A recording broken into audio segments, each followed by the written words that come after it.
Comment ça va? Comment allez-vous? Bienvenue, nous allons passer à l'information sur ce qui se passe dans le monde. Préparez-vous, préparez votre petit café, préparez votre dîner, votre petit déjeuner, selon l'heure à laquelle vous nous regardez. En ce moment, nous sommes en direct. Il est le 9 mars, 21h14. Pour nos amis espagnols, ils sont déjà le 10 mars. Et comment se passe ce mois-ci, cette année? Très rapide, cette année. Un grand salut à Walter Osorio. À Marinque. Oui, salutations aussi au papa de Nova, qui est Dante, Edmundo, à toute la communauté. Mettez un like, partagez, allons-y avec les infos. Aujourd'hui, ça va être très intéressant. On va commencer tout de suite à écouter. Vous vous souvenez de ces sons étranges? Il y a ce signal étrange que les Iraniens ont détecté, oui, où apparemment ils sont en train de réveiller des agents dormants dans différentes parties du monde. Ce signal, c'est un signal radio d'ailleurs. Comme celui des Russes? Comme celui des Russes, mais c'est très étrange. Nous allons l'écouter tout de suite. Le signal est déjà là. Vous n'êtes pas des agents, n'est-ce pas? Bouchez-vous les oreilles si vous êtes des agents endormis. Salutations à la communauté OFM de cette partie Odolia Bueno. Quel plaisir de vous voir et de vous lire. J'espère pouvoir vous rencontrer un jour. Passons maintenant aux détails et voyons ce qui se passe dans le monde. Merci d'être ici. Eh bien, nous commençons avec ce son étrange. Écoutez ça, non?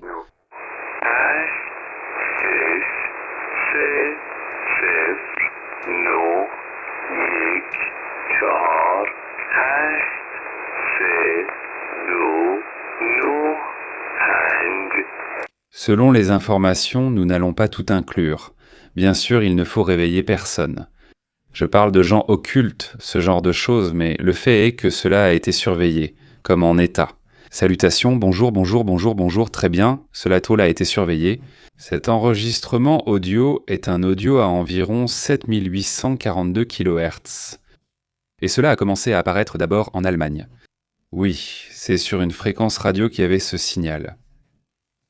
Et selon ce que rapportent les services de renseignement, ils utilisent ces stations de chiffres pour envoyer des messages codés à leurs agents sur le terrain. Il n'y a aucun moyen de tracer avec précision l'origine de cette radio. Donc avec ça, ils évitent de se faire attraper, pas ceux qui inventent le signal. Et ainsi, on va dire qu'il y a des récepteurs qui seront chez eux, dans leur bureau, avec un écouteur, toujours en train d'écouter le signal. Oui, tout le temps, et soudain ils disent « Hé, il y a du signal. Quel numéro? Le 5 ne reste pas chez lui. Tu manges 1 kilo d'œufs? Non, c'est possible, ça peut être quelque chose de vraiment grave, mais évidemment, on ne sait pas. Parce que personne, enfin jusqu'à présent, ou alors ils ne l'ont pas dit. Non, ils n'ont pas la façon de coder celui-ci. Ce qui attire l'attention, c'est que cela, d'après ce qu'ils rapportent, est apparu après le décès d'Ali Khamenei, le 28. Le même 28 février, ce signal a commencé à apparaître. Comme si soudainement, le fait qu'il perde la vie disait « Ah, d'accord, alors on passe à la phase suivante, à la prochaine mission. » Laquelle? Eh bien, personne ne sait laquelle ce sera. On pense qu'il pourrait être en train de réveiller des agents. Mais aussi, eh bien, allons, on ne sait pas, il n'y a pas de confirmation et je ne pense pas qu'il y en aura. Jusqu'à ce qu'on voit un certain type de mouvement ou de choses que nous espérons ne pas voir arriver, mais qui pourraient évidemment se produire maintenant. En ce moment, on pense que le fils d'Ali Khamenei a déjà perdu la vie.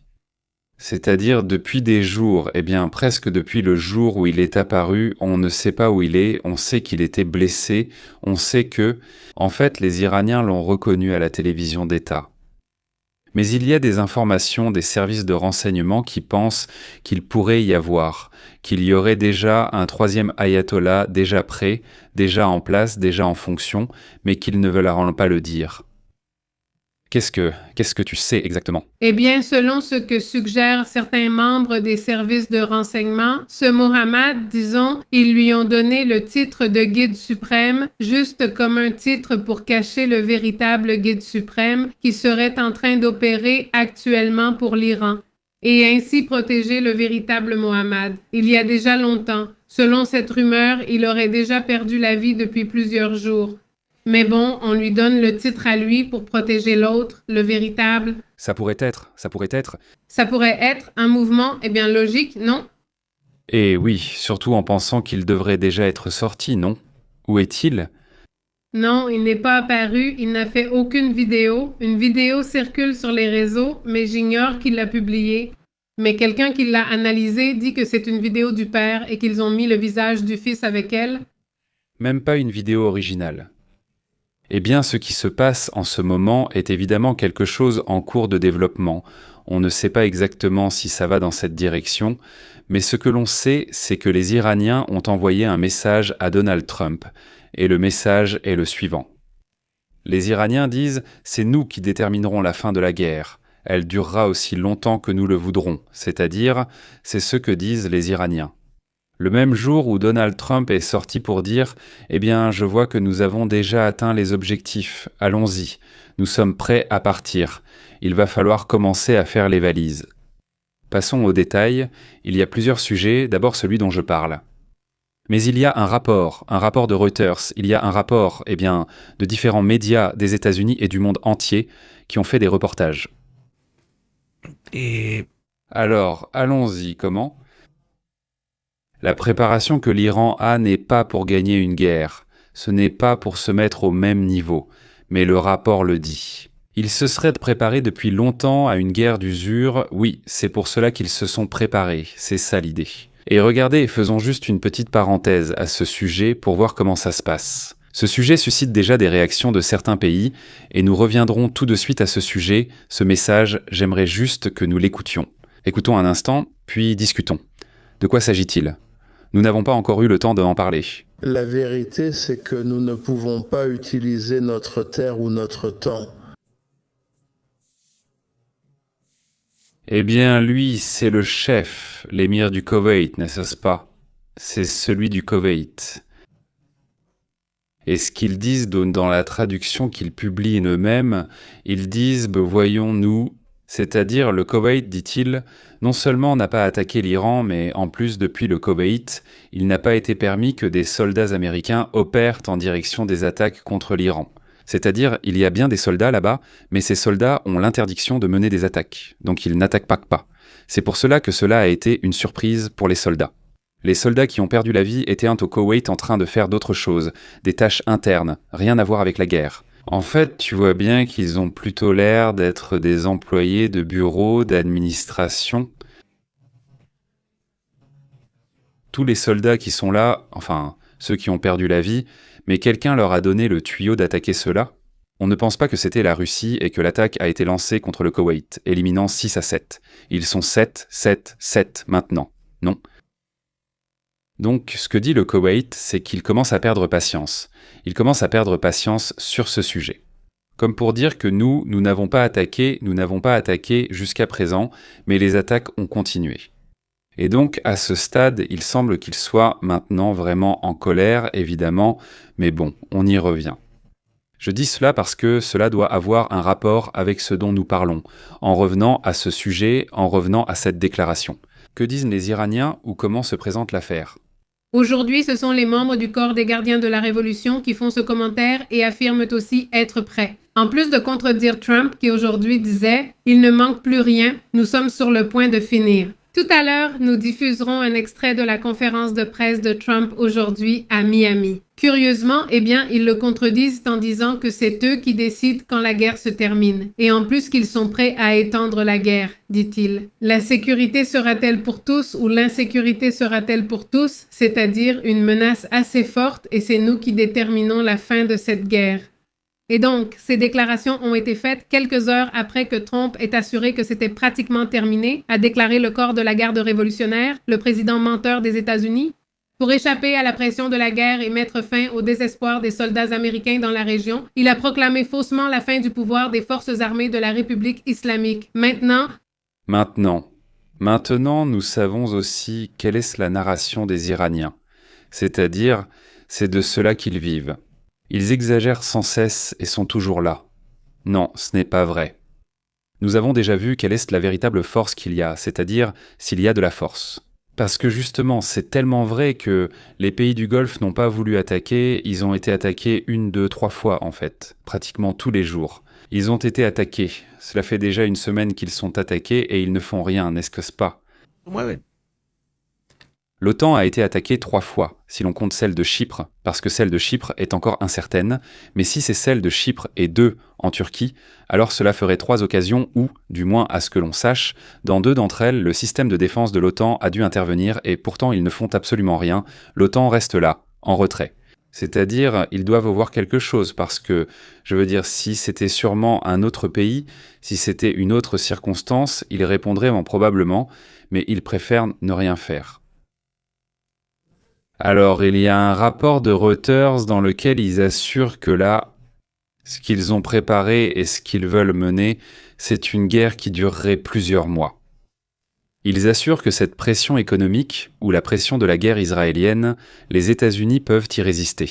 C'est-à-dire, ils ont des soldats et des munitions, non pas pour 6 mois, mais pour des années. Donc de ce côté-là, ils n'ont pas de problème et ils ont une grande industrie. En fait, en ce moment, l'Allemagne, la France, les États-Unis s'en sortent de très bien, ils vendent très bien. Donc le commerce des armes, ça reste un business. Ça évidemment, mais la partie, disons, stratégique, ce n'est pas durable. Et que ce que disent essentiellement les Iraniens, c'est que si vous allez nous jeter dans le puits, eh bien on va emmener tous ceux qu'on peut avec nous dans le puits, en gros. Donc c'est ça la stratégie. C'est-à-dire, ils disent, ils ne peuvent pas résister, enfin, ils peuvent résister à une guerre, mais ils ne peuvent pas résister à une grave crise économique. Et c'est ça la stratégie. Donc, ils cherchent à provoquer suffisamment de pression économique pour obliger Washington à céder. En fait, pratiquement, ce que l'on voit de Washington en ce moment, c'est aussi comme une tentative de céder maintenant. Eh bien, c'est ce que cela communique, mais soudainement, ce n'est pas forcément que les choses soient ainsi. Regarde, écoutons cet enregistrement du président Trump. Voyons ce qu'il dit. À propos du détroit, tu dis oui. Le détroit ? Eh bien, je veux le garder ouvert, je veux le garder en bon état. Tu sais, ça ne nous affecte pas autant que la Chine. En réalité, ici, nous aidons la Chine et d'autres pays parce qu'ils obtiennent beaucoup de leur énergie par le détroit. Mais écoute, nous avons une bonne relation avec la Chine, c'est un honneur pour moi. Oui. Donc maintenant, il s'avère que c'est le héros de la Chine. Très bien, oui, un honneur, oui. Trump no se pierde el pepe. Dice que Eh bien, grâce à lui, ça se ferme et grâce à lui, ça s'ouvre. En théorie, mais bon, la question c'est que le détroit d'Hermos, c'est ce que je lui demandais. Et ça, c'est un autre sujet, écoutons-le. ¿Ves ese tema? Sí. Oui, c'est presque sûr que tout le sujet venait d'Iran. Ah, je vois. Bon, on va le passer, même si ce n'est pas sur ce sujet, mais oui, ça vient d'Iran, écoutons-le. S'il vous plaît, allez-y. Monsieur le Président, vous suggérez que l'Iran aurait obtenu un Tomahawk et bombardé sa propre école primaire dès le premier jour de la guerre. Mais vous êtes la seule personne dans votre gouvernement à dire cela. Même votre secrétaire à la Défense n'a pas voulu le dire lorsqu'on lui a posé la question, alors qu'il se trouvait à vos côtés dans votre avion samedi. Pourquoi êtes-vous seul à le dire? Parce que je n'en sais tout simplement pas assez à ce sujet. Je crois que c'est quelque chose qu'on m'a dit être en cours d'enquête. Mais les Tomahawks sont, comme vous le savez, utilisés par de nombreux autres pays. D'autres pays ont des Tomahawks, ils nous les achètent. Mais certainement, quel que soit le résultat du rapport, je suis prêt à accepter ce rapport. Je suis prêt à accepter ce rapport. Bon, ici nous parlons de cette école où il y avait, si je ne me trompe pas, 89 filles qui ont perdu la vie. Eh bien, disons donc l'un d'eux, le premier jour de la guerre, qui a été attaqué. Une base a été attaquée parce que, eh bien, personne n'avait été évacué à ce moment-là, n'est-ce pas? Le premier jour est toujours le plus dangereux, parce qu'à partir du deuxième, les familles se protègent, s'éloignent des zones à risque ou même quittent l'endroit. Mais à ce moment-là, eh bien, on ne le savait pas, n'est-ce pas? Alors, une école qui se trouve dans le... Oui. Si on regarde le plus... Je n'ai pas la carte ici, mais si on regarde la carte, c'est essentiellement dans le même pâté de maisons, le même bloc. Ils partagent un mur mitoyen avec le bâtiment de la garde révolutionnaire. Il n'y a que le missile qui les sépare. Celui-ci frappe directement l'école, c'est-à-dire qu'il n'y avait aucun moyen qu'ils puissent s'en sortir. Il ne touche aucun des bureaux de la garde révolutionnaire. Il frappe directement et ils perdent la vie, n'est-ce pas? Donc, ils se demandent si c'était l'un ou l'autre. Dans l'une de ces situations, Trump disait ou insinuait qu'ils avaient utilisé un Tomahawk ou quoi? ou que quelqu'un avait utilisé un Tomahawk, qu'ils en ont vendu beaucoup. Je ne sais pas quoi, mais en réalité, bon, il sait que non, que ce n'est pas comme ça, ce n'est pas à part. Oui, donc ça pointe vers les États-Unis. Non, c'est ça le problème. On verra ce que dit le rapport, mais il dit qu'il va l'accepter. Non, je dis oui. Il laisse entendre que c'est là que ça va, enfin, que c'est par là que ça se passe. Non, c'est ça le... Mais bon, revenons à ce dont nous étions en train de parler. Que sait-on d'autre sur ce sujet ? Eh bien, aujourd'hui, il y a une interview, il y a un journaliste de CNN qui est littéralement en Iran. En fait, c'est lui qui a partagé ces images des pluies de pétrole qui sont tombées dimanche. Eh bien, il a réussi à interviewer un personnage qui s'appelle Kazal Kassani, qui est conseiller politique dans les bureaux du guide suprême.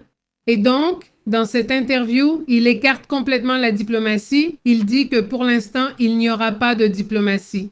Il a déclaré que la guerre ne finirait qu'avec de la douleur économique et un durcissement du gouvernement. C'est-à-dire que plus les jours passent, moins il y a de possibilités de dialogue. Et deuxièmement, qu'ils vont essayer d'affecter l'économie autant que possible.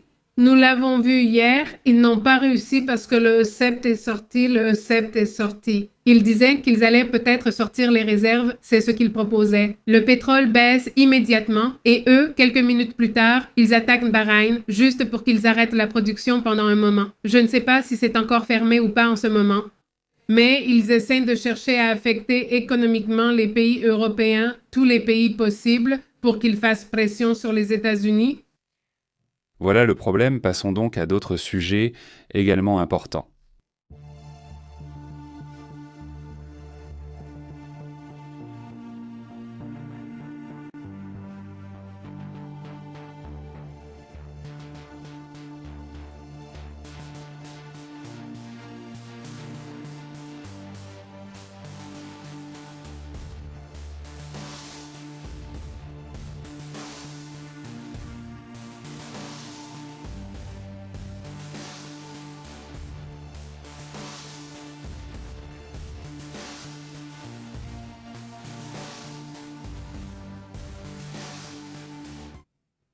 Eh bien, il se passe quelque chose d'étrange dans cette guerre. On a vu des choses très bizarres.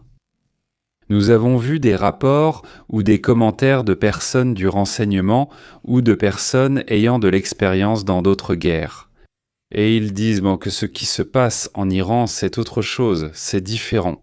C'est-à-dire, bien sûr, il y a les explosions habituelles, normales et tout ça, mais en même temps, on utilise, ou du moins on pense qu'on utilise des armes qui sont différentes.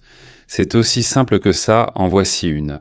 Cet après-midi, tu te souviens, on voyait une autre explosion, je ne sais pas si on l'a encore, une explosion très curieuse dans laquelle on rapportait aussi « Eh bien cela, je ne l'avais vu dans aucun autre conflit », disait quelqu'un qui a de l'expérience dans ce domaine, et cette autre image aussi, qui est vraiment étrange, pareil peut-être. Je ne sais pas, c'est que on ne sait pas de quoi il s'agit, c'est aussi difficile à savoir parce que ce genre de choses n'est pas communiqué.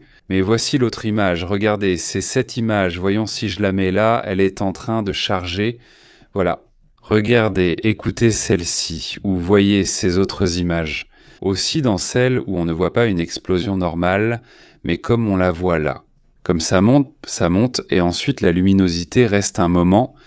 En fait, écoutez la personne qui filme ça, il est vraiment surpris.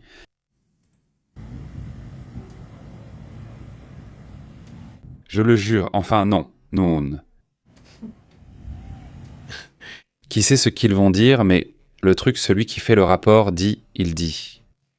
Les images d'aujourd'hui semblent sorties d'un film. Je n'ai aucune idée de ce qu'ils attaquent, ou comment ils le font, mais c'est quelque chose de complètement nouveau pour moi. Dit cette personne qui est, celle qui fait le rapport. On vit des moments très intéressants, très intenses, très différent des autres conflits auxquels nous avons été confrontés. Ici avec vous pour observer. Non, nous avons vu le conflit de la Russie, de l'Iran et tant d'autres. L'Ukraine et d'autres. Mais bon, un autre sujet qui attire aussi l'attention, c'est que Donald Trump aujourd'hui affirme que la guerre est pratiquement terminée. Qu'est-ce qu'il dit? Comment est la situation là-bas? Les déclarations ont été faites aujourd'hui lors d'une interview à CBS où il affirme que les actions de Wall Street se sont vite rétablies, Que la chute du pétrole, c'était quelque chose, en gros, qu'il fallait un petit prix, non, qu'il fallait payer. Que nous en avons déjà parlé aujourd'hui et que, cela s'était rétabli très rapidement. Non, parce que oui, dans la nuit, il était à 115, 116 et il est descendu à 90 et quelques le matin. Non, là, tout de suite, je ne sais pas comment ça va, mais il dit que la guerre est terminée, très complètement. Il dit, pratiquement. Elle a aussi dit que les capacités iraniennes ont été fortement endommagées, ce qu'elle a répété ces derniers jours. Mais bon, on ne voit pas que les Iraniens, même s'ils ont diminué, enfin, selon le Pentagone, ils ont diminué leurs attaques. Oui, on ne voit pas que leur estime de soi s'éteigne. Non, pour le dire d'une certaine manière. Eh bien oui, l'opération essaie de continuer et ils essaient de montrer leur force. Mais sincèrement, à ce niveau-là, c'est vrai. C'est-à-dire, ici, nous voyons les 500 plus grandes entreprises des États-Unis. Non, le S&P 500 est ce que nous observons ici. C'est-à-dire, cette baisse dont il parle, ou qui s'est produite du prix maximum qu'a atteint le S&P 500 jusqu'au prix actuel, c'est une baisse de 3%. C'est-à-dire, disons que tout ce conflit, ce qu'il a causé aux 500 plus grandes entreprises des États-Unis, c'est une baisse de 3%. Et si c'est bien, ce n'est pas beaucoup. C'est-à-dire qu'en fait, s'il n'y avait pas de guerre, ce serait pareil, tu verrais la même chose. Exactement, parce que ces hausses et baisses de 2-3%, ce n'est pas non plus quelque chose de surprenant. Le pétrole, oui, a vraiment eu un pic. Non, incroyable. Ce point rouge indique le prix qu'il a atteint, mais tout comme il est monté, regardez. Tout comme il est monté, il est redescendu. Et en ce moment, il est à $90. Oui. C'est vrai qu'il est plus élevé qu'au début, c'est une réalité. Et ce n'est pas encore fini de baisser. Mais le fait que l'or reste sans hausse ni baisse, il se maintient là. Qu'au moins, c'est...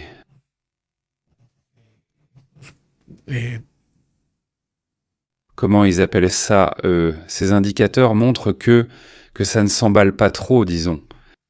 Ça montre qu'il y a au moins la certitude que les choses ne sont pas encore hors de contrôle. N'est-ce pas? C'est difficile, car au final, c'est le quotidien des entreprises. C'est-à-dire s'ils observent que les choses se passent plus ou moins bien, évidemment, ils vont rester tranquilles, et ils ne vont pas partir. Ici. De tout cela, celui qui s'en est le moins bien sorti, c'est BlackRock. Mais je pense que c'est parce que BlackRock ne s'attendait pas à cette réaction, il n'était clairement pas préparé. C'est-à-dire, oui, c'est étrange, comme s'il pensait. Parce que c'est un fonds. Comme si la logique des clients de fonds était « je ne vais pas sortir ». C'est-à-dire, j'y suis avec mon investissement pour 10, 20, 30 ans, ce sont des choses à long terme. Donc, le fait qu'il y ait eu beaucoup de gens qui sont sortis par peur, peu importe la raison, ça les a déséquilibrés et il semble qu'il n'a pas su réagir correctement. Non, ils devront apprendre, sinon il ne se passera rien. Si cela devient une crise pour BlackRock, cela pourrait évidemment affecter les marchés boursiers, ce qui serait un autre sujet. Mais bon, voici une autre image de ce que nous voyons, de ces flashs qui sont signalés. Oui, ces sortes de flashs étranges qui sont apparus. À Téhéran, il dit. De nombreux rapports font état d'un éclat lumineux, mystérieux, disent-ils, qui a été observé à l'intérieur de l'Iran. Il dit. Cela pourrait être lié à des perturbations électriques, mais pour l'instant, il n'est pas clair exactement ce qui se passe. Il pourrait s'agir peut-être de ces sous-stations qui pourraient être endommagées ou quelque chose comme ça, non, mais à différents endroits de la capitale Téhéran, ces images sont apparues. Ça pourrait être des sous-stations. Ça pourrait l'être. En fait, on ne voit pas bien autour, tu remarques? C'est-à-dire, même si c'est dans la capitale, dans cette zone, on ne voit presque pas de lumière, non, quelques petites maisons en ont, mais on ne voit pas le Téhéran typique, plein de lumière et tout ça. Cela attire aussi l'attention aujourd'hui. Et donc, un énorme salut, au fait, à Dante, merci beaucoup. Dante, salutations, merci pour ses abonnements, pour la communauté, merci de partager avec la communauté, donc, qui est membre de la chaîne ou qui offre des abonnements. La vérité, c'est que nous vous remercions énormément pour votre soutien. Un énorme salut aussi à ceux qui nous envoient des messages par là. Un super chat aujourd'hui, on a reçu un super chat d'Antonio Salazar, excellent. Antonio. Salutations, Antonio. Énorme salut, Antonio. Merci beaucoup pour ton soutien également. Et donc à toute la communauté qui nous aide, qui fait que cette chaîne puisse exister, qu'elle puisse continuer à grandir. Nous vous remercions énormément pour votre soutien. Tout à l'heure, nous irons voir les commentaires et tout à l'heure, nous continuerons évidemment à lire tout ce que vous nous écrivez. Passons donc à un autre sujet également très important.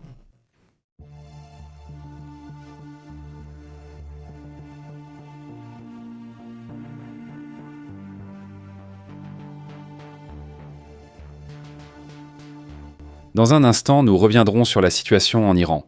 Mais il restait un point. 2 séismes importants. Il y a un instant, il y a eu un fort séisme là-bas en Italie. D'après les rapports, ce séisme aurait été ressenti à Anacapri. D'après ce qu'ils rapportent, il aurait eu lieu dans ces zones. Eh bien oui, au sud, près de Naples, qui est une zone où il y a toujours une activité sismique. Parfois, les séismes là-bas sont très forts, en termes de magnitude, mais aussi parfois très profonds. Cette fois-ci, le calcul qu'ils font est de 300 km, 380 km de profondeur, ce qui fait qu'il y a moins de dégâts. On l'aurait ressenti fortement, oui, mais rien de plus. Dans les zones proches de l'épicentre et plus loin, ce type de séisme n'est généralement pas beaucoup ressenti à cause de la profondeur. Maintenant, un autre point qui attire aussi l'attention, c'est que, jusqu'à présent, au moins aucun dégât n'a été signalé. Non, pour ce séisme. Du moins d'après les informations que nous avons, nous verrons si plus tard un peu plus d'informations sont rapportées sur ce qui s'est passé. Mais bon, ce sont disons des séismes auxquels, dans cette région de l'Italie, ils sont plus ou moins habitués. C'est donc une activité qui se produit, on va dire, presque chaque année. Non, qu'est-ce qu'on sait? Qu'est-ce qu'ils ont dit par là? Y a-t-il un rapport important dans ce sens? Non, aucun blessé ni dommage aux infrastructures n'a été signalé pour le moment. Et, comme tu l'as dit, c'est un séisme très profond et, cela fait partie de ce que l'on vit en Italie. Bien que d'autres régions aient ressenti de plus fortes secousses selon les rapports, celle-ci est restée inaperçue. D'après ce qu'ils rapportent, c'était un séisme qui a eu lieu aujourd'hui, le 10 enfin. Pour eux, le 10 mars d'ailleurs, ils sont déjà le 10 alors que nous sommes encore le 9. Il s'est produit à une profondeur, la dernière a été enregistrée à 377 km de profondeur, donc assez profond. L'autre séisme qui s'est produit était au Japon. Allons dans cette région du monde. Mais il y en a d'autres, enfin, il y en a plusieurs, mais le plus important a été un. Au début, ils disaient que c'était un 6, mais finalement, c'était un 5, 5,9. C'est ce séisme qui avait été signalé aujourd'hui, enfin, pour eux c'était le 9, c'est aujourd'hui, ils ont eu ce séisme. Un séisme qui s'est produit dans une zone où, tout près d'ici, se trouve l'épicentre du séisme qui a provoqué un tsunami il y a quelques mois. Vous vous souvenez que dans cette zone, dans l'océan Pacifique, il y a eu un séisme qui a provoqué un petit tsunami dans une région. Maintenant, il y a ce séisme, un séisme de magnitude 5,9 à Otobe, au Japon, Ça fait à peu près plusieurs heures, ça fait environ 10 heures plus ou moins, qu'ils ont commencé à le signaler. C'est un séisme, j'insiste, qui apparemment n'a pas causé de dégâts. Donc, il aurait été relativement calme, jusqu'à présent. Je ne sais pas si tu as déjà une autre information, une autre mise à jour. J'ai un séisme de magnitude 6,1 au Japon. D'accord. Celui-ci a causé 3 décès et plus de 300 blessés. Cela s'est passé à Osaka, où il a été ressenti. Je ne sais pas si c'est exactement le même où se trouve Osaka pour nous situer, ou si c'est un deuxième séisme. Mais bon, la question est que ce séisme a eu un hypocentre à 13 km de profondeur selon la préfecture d'Osaka sur l'île de Honshu. Et donc, c'est l'une des conséquences que l'on vit aujourd'hui. Oui, ce mouvement tellurique a été enregistré sur l'île de Honshu. Il a provoqué des éboulements, des incendies ainsi que l'interruption du train à grande vitesse. Parmi les personnes décédées, malheureusement, il y a une fillette de 9 ans sur laquelle un mur est tombé. Cela s'est produit soudainement. Oui, selon moi, finalement, c'était 5,9. C'est en octobre ici, on avait estimé 5,9, mais ce l'achat a été mis à jour à 6,1. Ah, regardez, ici non, hein. Ici, ils ne l'ont pas mis à jour? Non, ici, c'était 5,9, donc pour eux, c'est 6,1. Oui, aucune activité de tsunami n'a été signalée, mais il y a bien eu des pertes d'effets. Oui, il a également provoqué l'effondrement de bâtiments et des incendies dans différentes zones de la ville d'Osaka et de Katsuki, où plusieurs personnes sont restées piégées, malheureusement, sous les décombres. Que je vois qui sont signalés. Eh bien, ça a été ressenti dans une grande zone, hein. C'est-à-dire, on parle du fait que ça a été ressenti dans plusieurs régions. Il y a déjà eu plusieurs séismes, tu parles de celui-là. Oui, ils ont eu 2 séismes. Ils en ont eu 2. Oui, celui-ci en est un autre. C'est le plus fort? Celui-ci, eh bien, il n'est pas, comment dire, très fort ici, apparemment, celui-ci. Et donc, eh bien, celui-ci impliquerait déjà, au moins pour nous, que cela aurait eu lieu lors de notre 8 mars, n'est-ce pas? Et pour eux, le 9 mars. Et puis, celui qui se produit aujourd'hui, c'est celui qui est plus au nord, n'est-ce pas?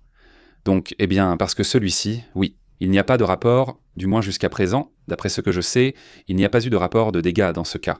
Eh bien, sismique, le Japon, comme toujours. Un autre séisme qui s'est produit et qui attire l'attention aujourd'hui, c'est celui-ci. Turquie, il disait 5,5, finalement c'était 5,2, et il y a eu eh bien, un autre séisme plus petit dans cette même zone, la Turquie. Aussi donc, montrant un peu de mouvement, passons à d'autres sujets, à d'autres thèmes également importants.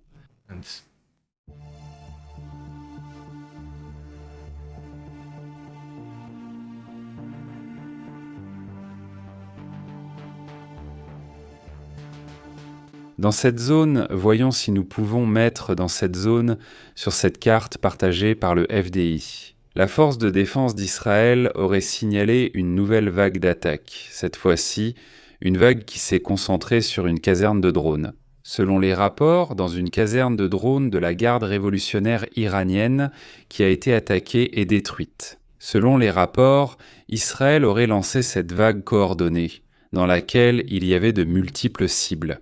Cela s'est produit à Téhéran, à Ispahan, et une autre attaque a eu lieu dans le sud du pays, mais il ne précise pas où. L'une des cibles était cette caserne que j'ai montrée, mais des drones ont également été utilisés contre leur territoire. Maintenant, un autre point qui attire également l'attention est surtout qu'il y a eu une attaque simultanée entre différentes régions, qui serait censée maximiser l'impact, ou pour éviter qu'ils ne se mettent sur la défensive, mais plutôt attaquer en même temps dans 3 zones différentes. Cette offensive est en train de s'étendre énormément. Exactement, selon l'armée israélienne. Ils disent que cette zone, car il s'agit de plusieurs bâtiments, servait de centre logistique et opérationnel, et qu'ils y stockaient des drones et organisaient des missions dirigées contre Israël.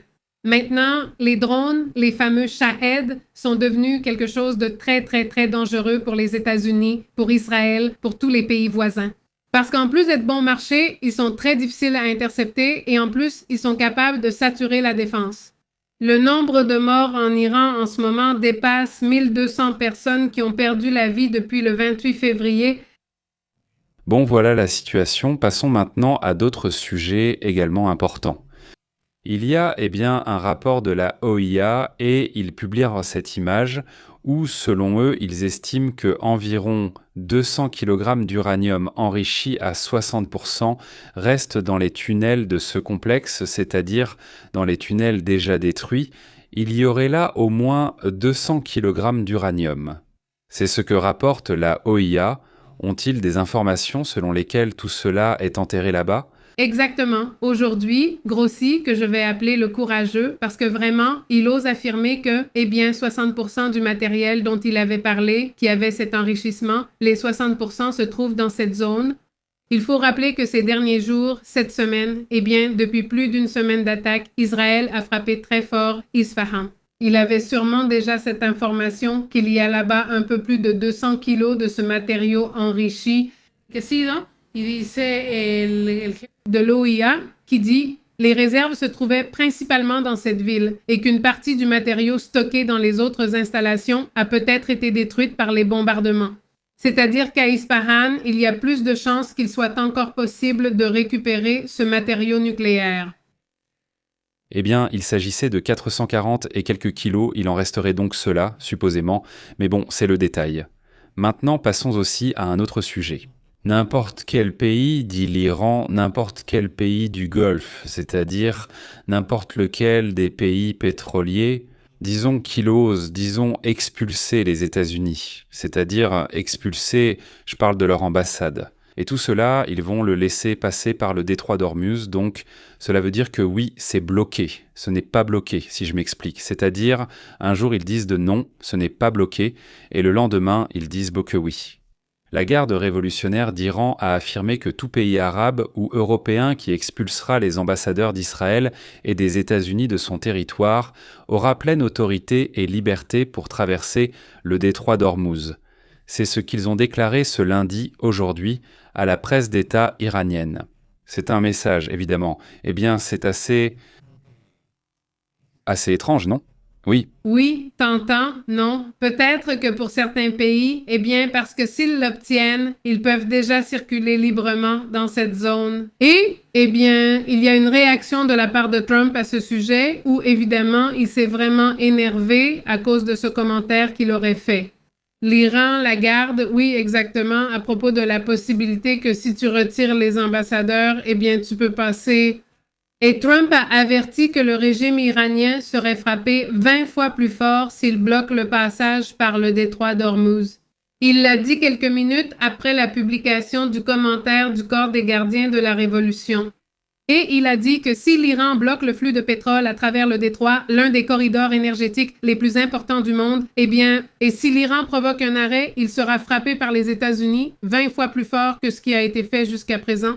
Et ils assurent qu'ils élimineront des cibles facilement destructibles, ce qui rendra pratiquement impossible pour l'Iran de se reconstruire en tant que nation.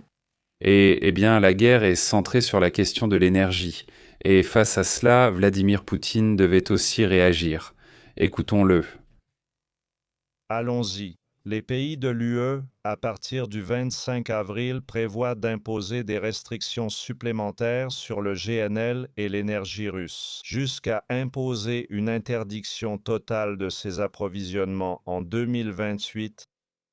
À cet égard, j'ai déjà donné des instructions au gouvernement pour qu'il évalue la possibilité d'arrêter la fourniture d'énergie au marché européen, sans attendre qu'on nous ferme la porte, et ces volumes seront transférés vers d'autres marchés qui nous semblent plus intéressants et prometteurs.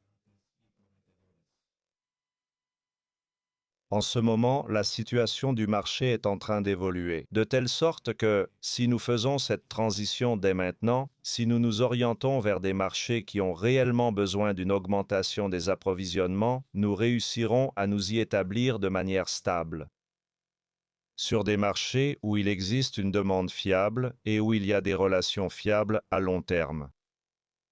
Les États qui construisent des relations à long terme avec la Russie, des relations constructives avec la Russie,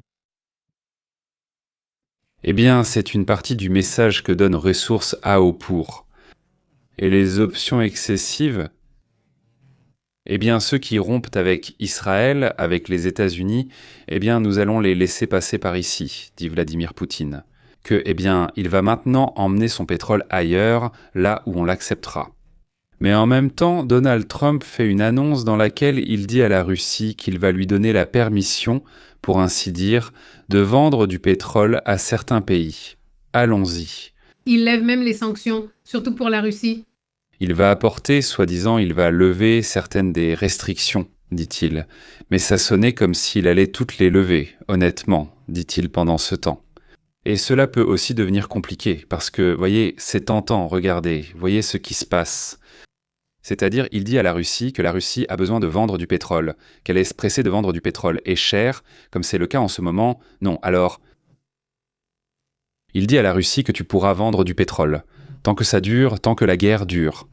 Iran, hihihi. Imagine, c'est-à-dire, tant que la guerre dure. C'est-à-dire, non, l'Iran, c'est la Russie qui est là, hihihi aussi, enfin, parce qu'en réalité, l'Iran aussi. Tu as raison parce qu'il dit, la Russie va dire, eh bien alors que la guerre continue. Voilà des armes pour toi, voilà de l'aide si tu en as besoin, surtout voilà du renseignement, voilà un petit coup de pouce. Parce que, regarde, là ils sont déjà en train de s'arranger, laisse-moi voir ce que je peux faire pour que ça ne s'arrange pas.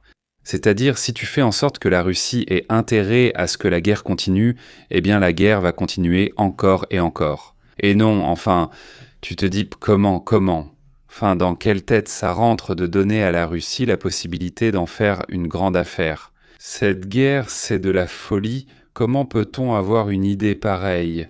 Eh bien, voilà où on en est.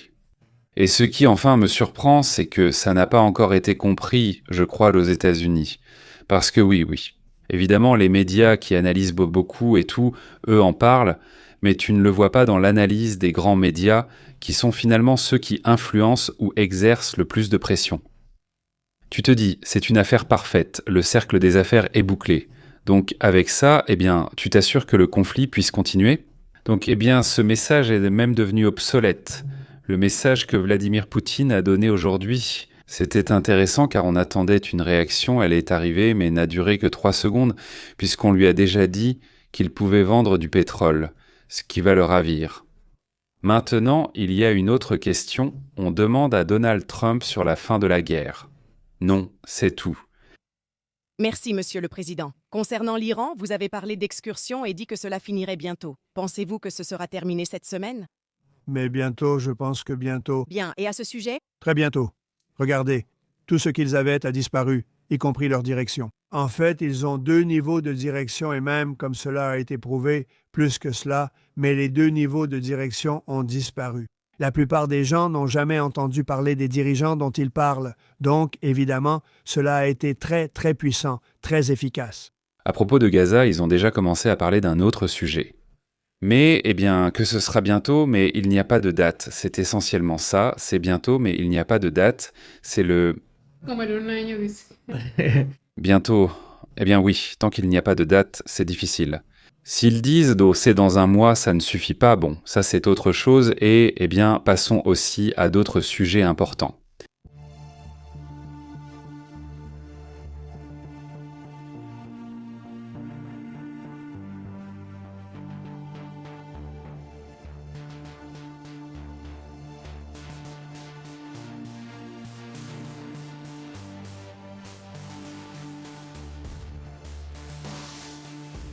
Eh bien, aujourd'hui, une autre des menaces lancées par l'Iran, parce que c'était une journée de menaces. En gros, ils ont dit qu'ils allaient augmenter la puissance de leurs attaques, de leurs missiles, parce qu'ils allaient augmenter la quantité d'explosifs que transportent les ogives de ces missiles. Et ce qu'ils disent, c'est qu'il y aura au moins 1 tonne par missile. De plus, ils ont indiqué qu'ils allaient continuer à attaquer des cibles américaines dans les pays voisins. Même si nous avons vu des attaques contre des hôpitaux, nous avons vu des attaques contre des civils. Eh bien, ce commentaire rend la situation encore plus grave. Vous savez qu'il est commandant de la force aérospatiale de la garde révolutionnaire islamique. Eh bien, il détaille cette nouvelle tactique militaire contre les États-Unis et Israël. Eh bien, c'est toujours la même chose.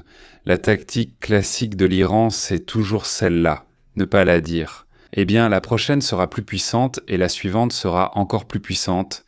Qui sait? Je pense que ce qu'on craint le plus de l'Iran, ce n'est pas tellement ces gros missiles. Je crois que ce qu'on craint le plus de l'Iran, ce sont les Hajed. Dans le Golfe, c'est ce qu'on redoute le plus. Ils savent que c'est durable et qu'ils peuvent recommencer sans cesse. Donc je dis bien sûr que les missiles sont aussi dangereux, évidemment comme n'importe quelle arme, mais ce qui est dangereux à long terme et durable, ce sont les Hajed.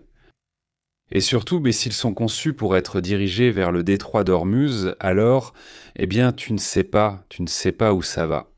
S'il se passe des choses très graves à Téhéran, il ne se passe pas forcément des choses graves dans toute cette région.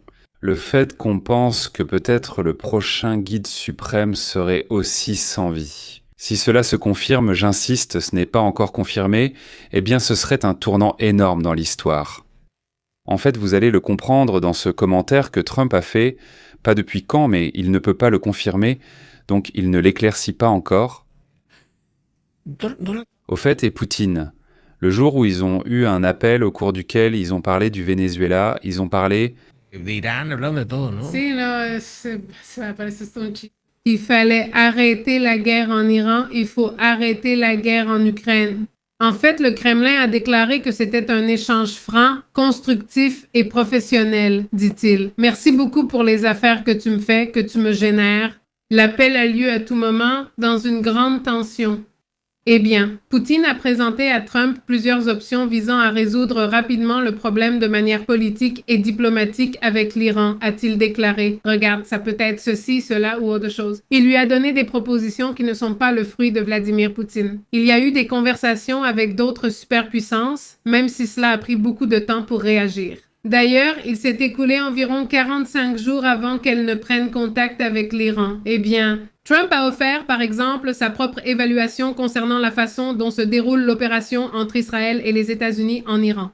Il affirme que tant que l'agression militaire continue, il n'y a guère d'autre sujet que la nécessité d'une réponse ferme. C'est le commentaire fait aujourd'hui par le ministre des Affaires étrangères, Esmaïl Baghali. S'il devait y avoir du positif, ils en auraient parlé. S'ils en ont parlé ou non, je ne sais pas. Bon. D'ailleurs, voici le message que donnait ce type, celui qui disait tout à l'heure que si le détroit d'Ormuz était fermé, l'État attaquerait 20 fois plus fort. Eh bien, c'est le message qu'il diffusait sur les réseaux, et bien sûr, toujours accompagné d'une petite vidéo ou de quelque chose pour illustrer ce qu'il commente. Il ne donne pas souvent ce type de message. Abordons aussi d'autres sujets importants.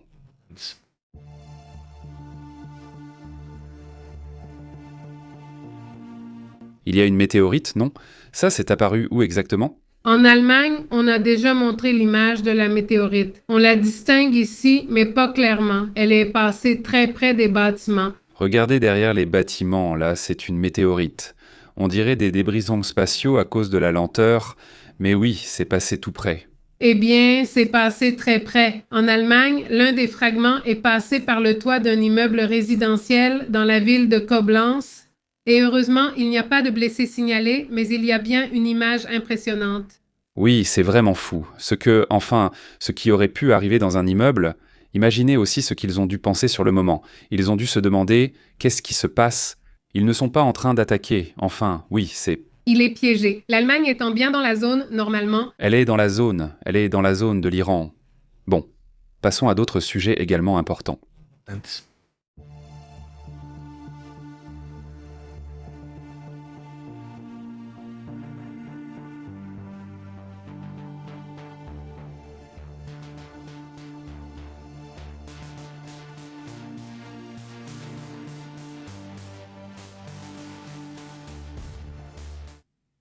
Aujourd'hui, les services de renseignement des Pays-Bas lancent une alerte concernant des cyberattaques. Ici, ils parlent de Russes, mais il était aussi question de cyberattaques turques, iraniennes, selon d'autres sources. Contre des applications que nous utilisons beaucoup, j'imagine que l'attaque vise davantage l'Europe, les États-Unis. Mais de toute façon, il faut rester attentif à ce sujet. Il s'agit d'attaques contre les applications Signal, la préférée de Pete Hachette, et WhatsApp dans le monde entier. Et de cette façon, heureusement, ces attaques n'ont pas besoin de malware, ce qui signifie que ce serait plus facile à réaliser. Et donc, les attaquants utilisent en ce moment le fameux phishing ou l'ingénierie sociale, pas de malware ni de failles techniques des applications. Le phishing, c'est le fameux... Je ne sais pas si ça vous est déjà arrivé que votre tante ou votre grand-mère vous envoie un message du genre « clique sur ce lien et gagne je ne sais quoi » sur WhatsApp. Eh bien, ça, c'est le fameux phishing. Ou ça ressemble, ou ça arrive comme si c'était de votre opérateur mobile, ou ça semble venir de votre banque, et il y a un lien, et tu cliques dessus, et là, eh bien, on te pirate, n'est-ce pas? Oui, et il se peut qu'il ne se passe rien sur le moment, mais ils ont déjà la porte ouverte, et quand ce sera nécessaire, eh bien, ils vont utiliser ton téléphone pour ce dont ils ont besoin. Et ça, eh bien, c'est en quelque sorte le type d'attaque qu'ils sont en train de faire exactement. D'après les informations, le but de cela est d'atteindre les services de renseignement militaire appelés MIVD, ainsi que les services généraux de renseignement et de sécurité AIVD, qui indique que les attaques visent à accéder à des comptes appartenant à des dignitaires, à des fonctionnaires et à du personnel militaire. Et les autorités reconnaissent également que des employés, par exemple du gouvernement des Pays-Bas, ont déjà été ciblés à ce moment-là ou ont été victimes de tentatives. De plus, le rapport indique que d'autres profils peuvent être concernés. Susciter cet intérêt, certains profils dont ils ont besoin. Le gouvernement russe ou turc, par exemple, je dis turc, Dale, ou iranien comme les journalistes, qui pourraient également être des cibles pour ces attaques. Et mettez-toi à part de quelque chose d'autre à ce sujet, non, c'est juste que je m'en suis souvenu à l'instant. Je dis, et on a entendu, je crois qu'on l'a déjà entendu cet après-midi, on a entendu parler d'Aroga, tu ne te souviens pas? Je l'ai mis? Je ne me souviens pas que tu l'aies mis. Mais c'est très intéressant, et maintenant que tu l'apportes plusieurs fois. Je crois que je ne l'ai pas mis, mais je ne sais pas, mais c'est très intéressant. Que je le commente maintenant, et que nous écoutions Arrogant commenter, parce que ça laisse entendre, bon, écoutons-le, et ensuite vous me dites ce que vous avez compris. C'est parti. Personne ne doit faire de mauvais calculs. Il ne faut pas tomber dans le piège du réseau de massacres sionistes qui cherche à monter des frères les uns contre les autres. Nous accueillons avec satisfaction les déclarations de nos frères dans la région kurde d'Irak, et nous croyons sincèrement qu'ils ne tomberont pas dans ce jeu. Voyons, toi, qu'en penses-tu? Là, Eh bien, il lui assure de ne pas se diviser, de ne pas se disputer avec l'Iran. c'est-à-dire la Turquie a été attaquée 2 fois par des missiles venant d'Iran, et le président turc sort pour défendre l'Iran et critiquer Israël. C'est-à-dire, soit il a très peur de l'Iran, soit il en veut vraiment à Israël, n'est-ce pas? Oui, c'est-à-dire, ou bien les deux à la fois, n'est-ce pas? Mais ce qui m'interpelle vraiment, et je pensais qu'il allait sortir, comme l'a fait celui d'Azerbaïdjan, c'est-à-dire qu'il allait sortir et dire « Voyons, les Iraniens, calmez-vous un peu avec vos histoires, sinon on va se battre, non ?»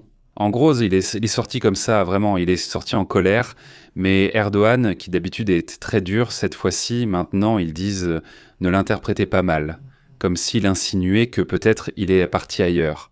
Maintenant, les informations qu'on a, c'est que ce genre de missile est détecté dès le point de lancement. D'accord, donc il est certain que les 2 missiles sont partis d'Iran. Maintenant, ils sont partis d'Iran, c'est tout. Ce n'est pas un très grand pays, non. C'est-à-dire, c'est lui qui l'a lancé, je ne sais pas. C'est comme s'il créait ce sujet. C'est curieux comment il fait, maintenant.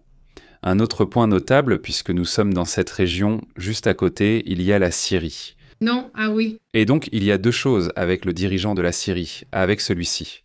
Comment s'appelle-t-il? Al-Shara? Al-Khara? Non. Al-Shara s'en mêle? Qu'est-ce qu'il dit? Eh bien, il annonce son soutien à celui-ci, et c'est Joseph, Je crois qu'il s'appelle Joseph Aoun. n'est-ce pas, qui est le président du Liban et qui veut démanteler le Hezbollah. Et il lui dit « Je t'aide, mon pote », c'est-à-dire « Je t'aide à désarmer », c'est-à-dire « Ce sont des ennemis, donc allons-y ». Le Hezbollah était celui qui défendait Bachar al-Assad. Et il a tenté de le tuer. Oui. Oui. Vous vous souvenez du dictateur que cet Al-Shara a renversé, Bachar al-Assad? Eh bien, il se présentait aux langues.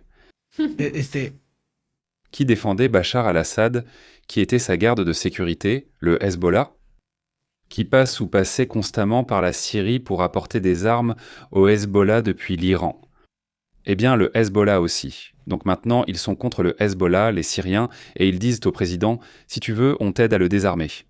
C'est-à-dire, nous avons de l'expérience dans ce domaine, c'est très intéressant. Mais il était aussi frappant qu'il demandait à l'Angleterre d'envoyer des agents du MI5, du MI5, du MI6. Je ne me souviens plus quel an, non, qu'il les envoie au président de la Syrie pour le protéger, parce qu'il y a eu plusieurs tentatives de lui enlever la... Il y en a déjà eu plusieurs. En fait, c'est la Turquie qui le demandait. Oui, elle l'a demandé il y a quelques jours parce que, eh bien, les tentatives pour lui ôter la vie augmentent de plus en plus. Au bout du compte, l'un de ses ennemis les plus puissants, c'est aussi l'Iran. C'est l'Iran et c'est Daesh, c'est-à-dire qu'ils ont de puissants ennemis. En plus, il y en a sûrement certains en interne qui ne sont pas d'accord. Certains ne seront pas satisfaits de la nouvelle relation avec l'Occident. Oui, c'est-à-dire, il s'est ouvert à l'Occident. Parce qu'ils savent, eh bien, qu'ils pensent que c'est là qu'il peut y avoir des affaires, n'est-ce pas? Mais il y a aussi des groupes extrémistes au sein de ce mouvement qui, eh bien, ne sont pas d'accord. Donc, eh bien, la situation est compliquée, mais bon, passons à d'autres sujets également importants. À propos de ce qui se passe en Australie... Oui, vous vous souvenez, ce matin, Pépé vous a dit que 5 filles de l'équipe de football, celles qui n'avaient pas chanté l'hymne, avaient réussi à s'échapper et qu'elles étaient dans une maison sûre. Le gouvernement australien, eh bien, aujourd'hui, il y a quelques instants, le président de l'Australie, donc, accorde l'asile à ces 5 membres qui ont réussi à s'enfuir et qui étaient en visite dans le pays pour ce tournoi. Cette annonce est intervenue après l'insistance de groupes iraniens vivant en Australie et celle du président Donald Trump, pour que le gouvernement australien aide ces femmes à rester là-bas, parce qu'on dit qu'elles risqueraient une punition très sévère si elles retournaient dans leur pays. Oui, eh bien, en vérité, tant mieux pour ces jeunes femmes qui parviennent à s'échapper. Mais aussi, eh bien, elles sont 5 joueuses, mais il y en a beaucoup plus qui vont devoir rentrer. Et sûrement, eh bien, ce sera une punition terrible pour ces joueuses. Voici l'équipe, voici la sélection d'Iran. Et regarde, la protestation a été très subtile. Ni elle, ni l'entraîneuse, ni le staff de l'équipe, la sélection féminine de football d'Iran. Aucune n'a chanté l'hymne, toutes sont restées silencieuses. C'était ça la protestation, non? Et qu'est-ce qu'a fait un présentateur de la télévision d'État iranienne? C'est-à-dire qu'elles sont des traîtresses, qu'elles sont ceci, qu'elles sont cela. Alors, ont-elles eu très peur? Dans le camion, l'une d'elles fait un geste comme pour demander de l'aide, mais elles ne le font pas là-bas. Eh bien, les fans essaient d'arrêter le camion, mais il y a des policiers et ils ne les laissent pas s'approcher. Mais oui. Ça a vraiment choqué de voir comment elle demandait de l'aide depuis le bus. Il y a un individu, un homme qui est toujours avec l'équipe, qui, on pense qu'il est chargé de la part du gouvernement de les surveiller. Qu'il y ait déjà quelqu'un là-bas? Oui, il y a déjà quelqu'un là-bas qui veille sur elles. Ces filles ont dû s'échapper. Non, ce n'était pas juste « je viens ». Elles ont dû élaborer un plan pour échapper à ces personnes qui les surveillent, qui les contrôlent. Qui les contrôlent. Oui, surtout, mais très bien, c'est vraiment incroyable, évidemment énorme. Je salue évidemment Dante, merci beaucoup, Dante. Pour ce deuxième gros don. Pour ses soutiens, pour ses abonnements, et aussi à Rulox. Évidemment, beaucoup à Rulox. Un énorme salut aussi à Rulox, merci beaucoup. 120 adhésions, 120 nouveaux membres, toutes mes félicitations. Eh bien, félicitations aux 120 membres. Et maintenant, je pense que ça vaut le coup de faire un live uniquement avec les membres, non? Pour faire un spécial, je veux dire uniquement ceux qui ont l'adhésion. Pour que ça ne sonne pas trop mal. C'est que c'est très étrange. Salutations Tapatia, comment vas-tu Miguel? Très bien, Francisco, Arce, Ruben, Rulox, Panterita. Francisco, salutations. Wilkoff, comment vas-tu? Très bien, eh bien allons-y alors, aux commentaires. Oui.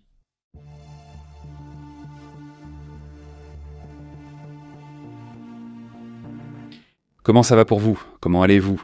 Salutations à Roble, salutations à Saludos, qui d'autre est cela? À Emma, à Monsieur X. Salutations, Monsieur X, comment vas-tu? Super bien. Salutations, comment vas-tu, Monsieur X? Salutations à Wilkoff, à Panterita, à Marcella, Riquelme. Ruben Williams et Rublox sont aussi là. S'ils disparaissent, c'est qu'ils ont été bannis. On verra s'ils reviennent. Oui, donc un salut à Alex. Oui, il me regarde peut-être en différé, non? Peut-être. Oui, salutations à Miguel Alejandro aussi, dit Tapatia. Ceux qui ne commandent pas sont chanceux. Après tout, c'est YouTube qui décide, non? Je ne sais pas sur quoi ils se basent. De quoi? À qui ils envoient l'adhésion? Ah oui, qui c'est? Eh oui, c'est ça. Comment ça se passe? Bon. Salutations à Enamorada, qui nous regarde depuis Barcelone. Salutations jusqu'à Barcelone. Comment vas-tu, Enamorada? Salutations. Aussi Marcelo dit qu'il nous écoute. Super, bonne journée à toi. Salutations Emma, comment vas-tu? Quoi de neuf? Il dit une accolade. Merci beaucoup à toi aussi, Monsieur X. Porte-toi bien, monsieur. Il dit. Une grande erreur est de gâcher le présent en se rappelant le passé qui n'a plus d'avenir. Ah, c'est super. Très bonne, très bonne. Voyons, encore une fois. Encore une fois, il y a des gens qui restent là. Une grande erreur, c'est de gâcher le présent en se rappelant un passé qui n'a plus d'avenir. Eh, super. Oui. Bien, il va de l'avant, non? C'est-à-dire, le passé, c'est du passé. Et il faut vivre, n'est-ce pas? Ce qu'il y a à vivre. Salutations, super, Chavoruko dit. Merci beaucoup, Emma. Chavoruko affirme qu'il ne travaille pas. Salutations, Emma, merci beaucoup. Oui, j'ai vu. Merci beaucoup, Emma. Nous avons déjà reçu l'email, n'est-ce pas? Merci beaucoup pour ton soutien et à toute la communauté qui nous soutient via Oxo. Merci beaucoup. Là aussi, dans la description. Au PayPal aussi. Oui. Un grand merci à Blanca Ortiz. Comment vas-tu, Blanca? Salutations, Blanca. Et salutations aussi à Dorian Enix. Il dit « Salutations, Tim !» Salutations, Fernando Gutiérrez. Comment ça se passe là-bas? Fernando, salutations.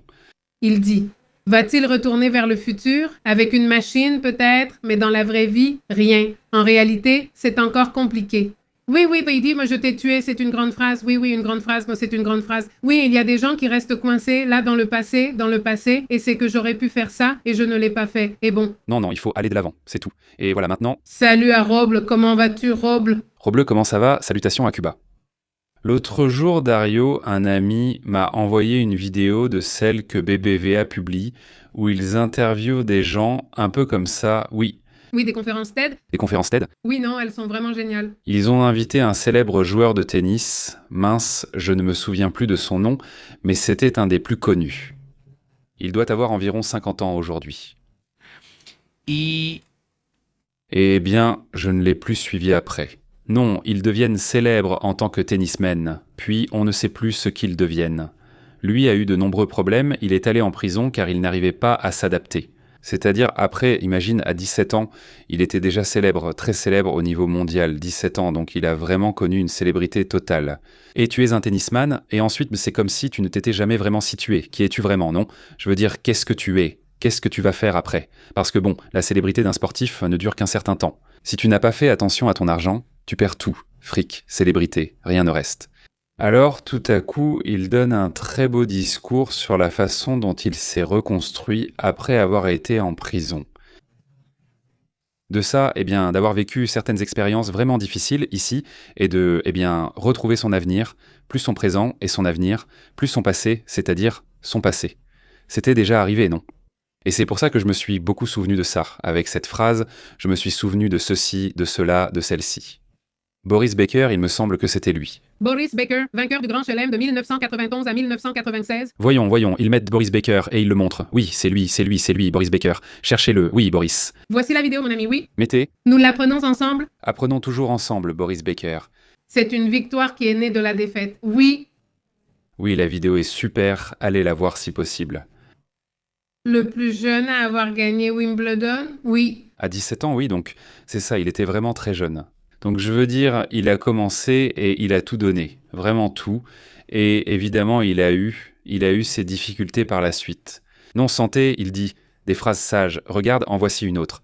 Il dit « Celui qui contrôle la peur des gens devient le maître de leurs âmes. » Machiavel. Poutine. Et plusieurs autres. Il y en a plusieurs, mais c'est elle la spécialiste, capable d'extraire les armes nucléaires à volonté. C'est la classique, non? Oui, mais elle perd en puissance. Oui, elles perdent de leur effet. Elle perd aussi de son effet, mais oui. Mais en ce moment, elle est littéralement comme un poisson dans l'eau. Parce que, comme nous l'avons déjà dit, sa force, c'est de savoir gérer le chaos. Et quel moment plus chaotique que celui que nous vivons actuellement? Que c'est comme ça, il dit, le joueur de tennis allemand, exactement. Il dit Wiko, je chatte et donc j'existe. C'est très bon. C'est très bon. Eh bien, oui, c'est aussi très curieux dans ce sens, ce que nous vivons en ce moment et ce que, je le dis comme une petite expérience de tout à coup notre monde, c'est-à-dire notre monde de cette époque, il y a aussi beaucoup de numérique. Parce que, eh bien, tu travailles, tu parles avec tes amis, avec ta famille, mais parfois ça dépend aussi du travail de chacun. Mais imaginez, notre travail à nous n'implique pas d'être face à des gens dans la rue, n'est-ce pas? Par exemple, si tu travailles dans un supermarché ou sers dans un restaurant, tu es en contact avec beaucoup de gens. Tout le temps, et tout différent, avec des goûts différents, etc. Mais ici, eh bien, on apprend à se connaître. On est comme une grande famille et on se connaît plus ou moins.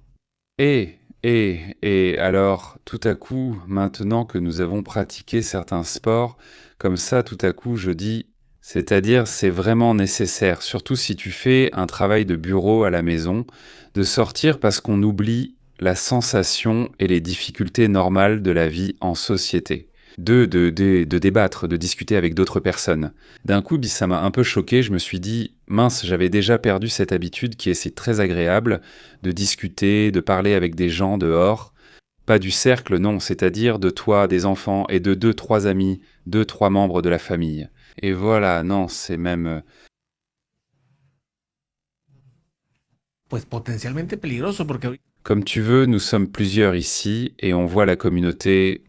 Mais il y a beaucoup de youtubeurs qui sont, par exemple, des créateurs de contenu ou des gens qui travaillent dans un bureau. J'ai des amis qui travaillent au bureau ou à la maison, passent des mois là-bas et ne voient que leur famille. Et puis quelqu'un là-bas, dans son entreprise. Et c'est tout. Il n'y a rien d'autre. Tu perds le contact avec le quotidien, avec la normalité. Disons pas de sortir et de parler avec des gens. Non, je ne parle pas seulement de sortir au supermarché, non, mais de sortir et de vraiment partager avec quelqu'un, débattre, discuter, échanger. Non, je trouve, je ne sais pas, on va vivre des choses qui sont peut-être Comment peut-on dire, eh bien, que ce sont des défis différents que l'on vit en ce moment, non? Dans ce sens-là, je trouve ça très intéressant. Et il faut m'honorer, j'en fais partie. Oui, je suis très sociable et j'aime discuter, profiter, j'aime sortir, mais j'aime aussi beaucoup rester chez moi. Excellent. Salutations, Bénédicte Villega. Comment vas-tu? Salutations. Très bonne salutation à François Arcet Chavorouco et je vous recommande la série Monarque, héritage des monstres aux monstres. Nous l'avons noté sur cette liste récemment. Mais bon, c'est que nous avons déjà une liste bien longue. Oui, la liste est assez longue. Ne sortez pas de nouvelles séries, laissez-nous une chance, faites une année avec uniquement des nouveautés. C'est laquelle qu'on a notée l'autre jour? Celle qui était comme ça? Je ne sais pas quoi, ce Nirvana-là. Nirvana en groupe? Non, mais elle s'appelle Nirvana dans le groupe. Oui, je crois que oui. Si possible, regardez-la. C'est une histoire de voyage dans le temps. Regardez la bande-annonce, je n'en dirai pas plus. Je croyais que ce serait un documentaire ou un film biographique sur Nirvana. Non, rien à voir, rien à voir. Regardez la bande-annonce, je veux dire, ça aurait été sympa aussi, oui, mais c'est quelque chose de très différent. Regardez la bande-annonce de Nirvana, le groupe. J'étais Charlie H.O. de Biche, ou quelque chose comme ça. Oui, Nirvana dans le groupe? Nirvana dans le groupe, et la bande-annonce m'a vraiment ému. C'est-à-dire... Parce que ça n'a rien à voir avec Nirvana. Cela n'a rien à voir avec Nirvana, mais beaucoup avec Retour vers le futur. Pour ainsi dire, avec ça je dis tout, mais aussi autre chose de différent, mais ça a plus à voir avec Retour vers le futur qu'avec Nirvana. Salutations à Dieguito et bonjour, chers accros à l'actualité. Comment ça va? Comment ça va, Dieguito? Dit ici le papa. Encore une blague pour les grincheux. Je viens d'entendre mon fils dire ses premiers mots. C'est tellement mignon d'entendre ça. Et il a dit, où étais-tu ces 20 dernières années, papa? C'est comme ça que mon papa va le dire maintenant. Et il dit, Christy dit, c'est aussi l'histoire de ma vie. Mon mari et moi travaillons à distance, mais chacun dans sa chambre. On ne se voit pas pendant des heures. On n'a pas d'amis ici. Donc c'est juste notre folie à nous. Oui, enfin, tu perds un peu, eh bien, cette connexion parce que, oui, tu as une connexion, on discute ici. Connexion. Avec des amis et de la famille qui te connaissent parfaitement, avec qui tu peux discuter très facilement, mais parfois tu oublies. Ou du moins, ça m'est arrivé il n'y a pas longtemps, je débattais avec quelqu'un sur le sujet du tennis, jouer ou ne pas jouer, parce que je vivais. Et je me suis arrêté à un moment, parce que j'ai commencé à me regarder moi-même, et j'ai dit, bon... Pourquoi tu t'énerves? Non, je ne m'énerve pas du tout. Au contraire, je me suis dit, il se peut que peut-être une autre personne puisse s'énerver. Parce que, je suis quelqu'un qui aime beaucoup discuter, mais avec mes amis, avec vous aussi, parce qu'il y a de la confiance, et puis vous me connaissez, et vous savez... Avec moi, il n'y a pas de confiance, hein? Non. Mais enfin, je suis quelqu'un qui aime discuter. Mais non, je ne suis pas en colère, ni rien, c'est juste qu'on discute, on débat, non. Et je me suis arrêté parce que je me devais à moi-même, et j'ai dit, Les autres dans le monde ne me connaissent pas, ils ignorent sans que je plaisante. Je parle juste pour rigoler, c'était une blague, rien de plus. Oui, faisons-le, même si je ne sais pas quoi, car je regardais un peu. Et moi, alors, je me suis levé et j'ai dit « Non, enfin, ce n'est pas mon domaine. Non, je suis juste ici, en train de coopérer avec le groupe et je m'adapte. Et c'est tout. Pas vraiment comme ça, mais oui, pourquoi? Parfois tu oublies, non? Ils ne te connaissent même pas, ne savant rien de toi, tu n'es rien de plus. » Eh bien là-bas, un PPX, n'est-ce pas? Je veux dire, et ici aussi je suis un PPX. Mais disons qu'au moins, ici on me connaît, je suis un peu entre amis, non? Et ils savent comment je suis, ce n'est pas comme dit Pépé. Vous avez déjà vu la série Dark Matter? Dark Matter, Dark... Oui, Dark, oui. Mais Dark Matter non, Dark Matter non, Dark Matter non. Si tu parles de celle-là, ce sera une autre. Mais si tu parles de l'allemande qui s'appelle Dark, oui, on l'a vue. Au fait, je veux la revoir, parce que récemment, mince, qui en a parlé, un ex... Non, oui, un ancien militaire. Un ancien militaire, si je ne me trompe pas, d'un secteur important du Pentagone. Et comme j'ai le document là, mais non, on en parlera un autre jour, où ce personnage dit que ce qui se passe dans ces sujets, les ovnis et tout ça, il dit... C'est plus proche de la série Dark que de ce que s'imaginent les gens qui ont vu des films d'ovnis et qui pensent qu'un petit alien va arriver. Il dit non, rien de tout ça. Tu vois, ça a plus à voir avec ce qui se passe dans la série Dark. Moi, j'ai adoré la série Dark. Mais je me suis dit, Il faudrait la revoir. Non, il faudrait la revoir et essayer de l'observer parce que c'est un sujet de dimension en gros. C'est quelque chose de multidimensionnel, un truc comme ça. Oui, mais je ne suis pas disponible. Très étrange vraiment, mais oui, cela se voit dans la bande-annonce. Il y a une bande-annonce, il dit. Salutations à Panterita. Il te dit ici, François. Nous, il dit ici, ça s'appelle Guaraphobia. Ah non, il ne faut pas avoir peur de sortir, ça oui. Non, nous sortons presque tous les jours, donc ce n'est pas le souci. Mais sortir n'est pas pareil que côtoyer, saluer et discuter avec les gens. Non, ça c'est parfait, c'est plutôt le fait d'avoir différents groupes. Qu'ils ne soient liés ni à ton travail, ni à ta famille, et que tu partages des moments avec eux. Non, parfois, on n'en a pas, parce qu'on n'a pas tellement de temps, donc cette partie-là, c'est celle qu'il faut parfois préserver. Dit Sergio, la dernière fois, j'ai vu une vieille vidéo d'Astrid Capone. C'est chez les gens, il dit. Il y a environ 10 ans, avec un groupe de rock, je crois qu'il vient du Mexique, c'est un groupe à San Diego, et c'était il y a 13 ans.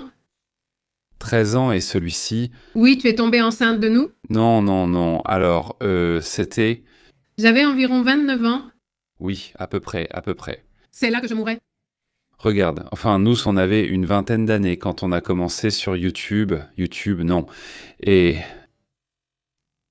donc, à ce moment-là, on n'imaginait pas qu'on allait être genre à 100% dédié, parce qu'à ce moment-là, on faisait aussi plusieurs choses en même temps. Ce n'était pas comme si on ne faisait que ça, n'est-ce pas? Je veux dire, on avait quand même l'idée, parce que YouTube, lors d'une réunion en 2013, nous avait dit que le sujet était vraiment sérieux. En fait, parce que la question que beaucoup d'entre nous avons posée lors de cette réunion, l'événement s'appelait Latin Aguar. Je ne sais plus quoi, tu te souviens? Prochain YouTube? Prochain YouTube latino? Et la question de plusieurs d'entre nous, c'est que nous étions déjà un peu en train de nous consacrer à ça. Surtout ceux d'entre nous qui étions un peu plus adultes, qui avions déjà au moins un enfant. Comme ça, parce qu'il y en avait plusieurs parmi nous, il y avait Matumi par exemple, et je ne me souviens plus qui d'autre était là, parmi les plus adultes. Et nous avons demandé à YouTube, bon, est-ce que c'est sérieux? Ou bien YouTube est-il vu comme un projet à long terme, ou c'est juste un projet temporaire de Google? Et là, ils nous ont dit que non, qu'ils avaient des plans sur 20, 30 ans, ils avaient des plans très ambitieux. En fait, aujourd'hui, je veux dire, et c'est pour ça que ça m'a fait plaisir de voir cette image dans ce sens-là, ça continue et ça ne cesse de grandir. Aujourd'hui, une organisation partageait cela. Je ne sais pas si tu l'as ou où je l'ai trouvé tout à l'heure, mais on a signalé comment vont les vues en 2026, non? Et YouTube, Google est ses numéro 1, YouTube est ses numéro 2, et TikTok est vers la 14e place, non, au niveau mondial. Oui, donc...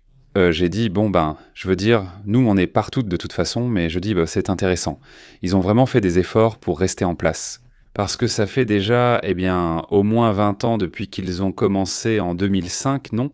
Eux, 2015, 2025, ça fait déjà 21 ans, donc ils font partie de cela. Je parle des projets, je veux dire des plateformes qui ont tenu le coup, tu vois, qui ont... Bon, Facebook aussi a plus ou moins grandi. C'est-à-dire, en plus, parce que Facebook s'est resté un peu bloqué? En 2000, il a eu un énorme pic et maintenant, il essaie de se reconstruire, du moins dans le domaine du contenu, parce que, si tu regardes bien, il n'y a presque plus de... Tu ne vois plus ta liste d'amis, ils affichent juste du contenu. On dirait qu'ils misent sur ça, mais rien ne garantit le succès. Il leur manque même un moteur de recherche, non?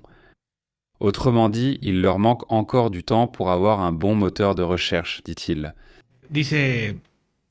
Adultère, pas de salutation. Adulte, un peu plus âgé, il dit. Je l'ai bloqué pour narcissisme. Quelle histoire, Diego? Comment vas-tu, Diego? Salutations. Très bien, Gabriel. Comment ça va? Comment as-tu été? Salutations. Très bien. Qui d'autre est-ce là-bas? Salutations à Panterita, à Blanca, à Barcelo. Comment vas-tu? Salutations. C'est sur Apple TV, Dark Matter, d'accord? C'en est un autre, nous ne le connaissons pas. Salutations à Gabriel Duran Castro, il dit sous la dictature. Salutations Gabriel. Salutations. Comment allez-vous? Salutations Gabriel. Salutations, dit Pantelita, puisqu'ils disent qu'il y en a une autre ou qu'il y a un autre interstellaire. Un autre comment? C'est-à-dire une autre série d'interstellaires. Jennifer Connelly. Oui, regarde. Très belle Jennifer Connelly. Je crois que, mince, j'ai vu la bande-annonce. C'est un peu comme Interstellar et un peu pas comme Interstellar. L'autre, oui, Inception? comme dans Inception. Sur l'image, ça y ressemble. Oui, n'est-ce pas? C'est une série?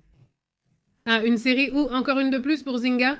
Non, mec, je dis que non, Non, laissez-nous tranquilles. Laissez-les dormir. Je dors à peine 5 heures par jour. dit Jason, père de famille, enlevé dans un autre monde où sa vie n'est plus la sienne. Son voyage pour rentrer chez lui le mène à travers des mondes qu'il n'aurait jamais pu imaginer. Je me suis souvenu d'un film. Vous vous souvenez du film avec Matt Damon et cette actrice qui joue aussi dans le film avec les aliens, où ils entendent des sons? Ah, tu te souviens d'elle, l'anglaise? Oui, la rousse, non. Eh bien non, elle n'est pas rousse, mais bon, non, elle n'est pas blonde non plus, mais bon, enfin elle, là où ils ouvrent des portes, vous vous souvenez? Oui, en passant par un autre endroit. Elle était très belle, et certains films sont bons. Pourquoi je ne paie pas pareil? Parce que c'était bien, dit un autre. Comète interstellaire, le 4 derrière. Non, bon, on n'a pas le temps pour ça. Tout de suite. On l'a fait à 4. Et tu demandes déjà? Ah, d'accord, il demande. Il y en a? Il dit, Roble, j'ai échappé à la malchance. Salutations, Roble, répète Tapatia. Je t'ai envoyé une photo par ex, dit-il. Voyons. Ça doit être d'un petit pain, où la marche d'hier fonctionne déjà. La communauté, souvenez-vous, vous pouvez partager vos photos ici dans la communauté, vous avez partagé. J'en ai vu une autre de celle-ci depuis New York, il l'a postée il y a 2 semaines, mais je ne l'avais pas vue. De Omar, salutations, Omar, c'était aussi à New York. Celle d'Adazo, nous l'avions déjà vue. Laisse-moi chercher celle de Tapatia. Très jolie, elle dit que c'est chouette. Section salutations à Aito. Et si ce n'était pas Monster, oui, aussi. Les portes s'appliquent aussi. Qui? Ah, le Monster, oui. Oui, voyons, de combien le nouveau concept de salutation est comme celui de Hoppers, qui est comme un avatar. Non. Eh bien, oui. Le père de Novak dit « Non, compadre, attends, c'est une blague à moitié. Laisse-moi regarder en haut. Voyons, je ne vois pas l'autre moitié. » Regarde, c'est la photo que partage Tapatia de ses amis. Elle dit « Laisse-moi lire, je veux commenter le premier. » D'abord, le commentaire dit « Il dit photo d'amis avec 65 ans à se connaître depuis Kili. » Depuis qu'elles sont toutes petites et qu'elles se connaissent. Et regarde, elles se connaissent super bien depuis la maternelle. Un grand salut de Tapatia à toi et tes amis. Sal. Salutations. Salutations à tous, quel délicieux repas, incroyable. 30 ans d'amitié. On voit là de l'eau de Jamaïque et je ne sais pas quoi d'autre, mais je sais, comme de la viande, des petites pommes de terre et des choses là, très délicieuses. Salutations Tapatia. Regarde là, il y a toutes les amies. Depuis la maternelle, oui.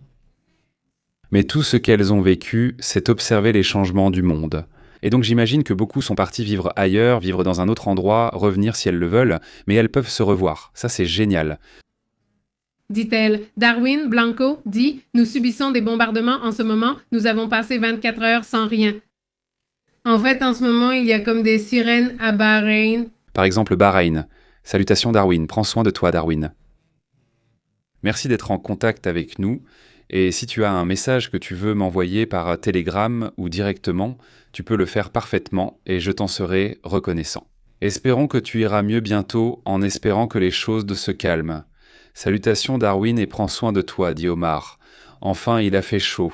Salutations Omar, je n'avais pas vu cette photo, merci de l'avoir partagée, la dernière. Salutations Benedicto Francisco Arce Marcella, moi et moi comme état, très bien. Et ils ne vont pas, papa. Je ne vois pas la première moitié de la blague. Je ne sais pas. Ah! Soit. La deuxième, je l'ai déjà faite. Pardon, juste la blague. Salutations. Et aujourd'hui, enfin, il a déjà fait la tête de Louis. Salutations ici. Au fait, aujourd'hui, il a plu ici à Monterrey. Fin, ce n'est-elle pas à Abu Dhabi? Oui, n'est-ce pas? Non, il n'est pas en Iran. Non. Darwin est à Abu, on le connaît à Abu Dhabi, mais il est dans ces pays-là. Oui, donc, eh bien, Darwin, il a eu l'occasion de voir ça de près, dans le ciel. Oui. Oui. En Emiratos Árabes, sí, exactamente. Salutations, il dit. Ok, au fait, très bien, salutations. Marcella, elle a été là, salutations jusqu'au Chili. Eh bien, à toute la communauté qui arrive ou qui regarde en différé, un grand merci, nous allons prendre congé Et merci beaucoup de faire partie de la communauté, d'être ici, de partager, de discuter. On salue. Nous sommes sur Telegram et WhatsApp, la notification des amis, et nous sommes aussi sur Facebook. X et Insta. Merci beaucoup de partager vos photos, grosse accolade. Et donc là, dans la section communauté, vous pouvez aussi le faire, vous pouvez nous les envoyer par Twitter, par Instagram, par Facebook. Je ne le vérifie pas très souvent, mais on y publie aussi du contenu pour que vous le sachiez, et voilà, c'est tout. On se retrouve ici dès le matin, on est là avec les mises à jour, et le soir on discute, on passe un moment ensemble, une accolade chaleureuse. À demain. À demain.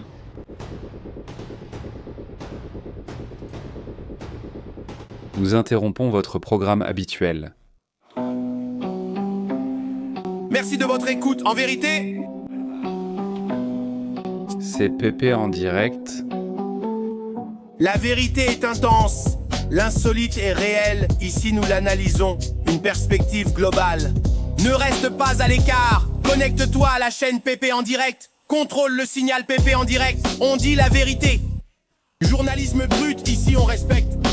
Active l'alerte. Ne perds pas la trace jusqu'à la prochaine fois. Oui, monsieur. On fait l'appel. Abonne-toi. Pépé en direct à la maison. Abonne-toi.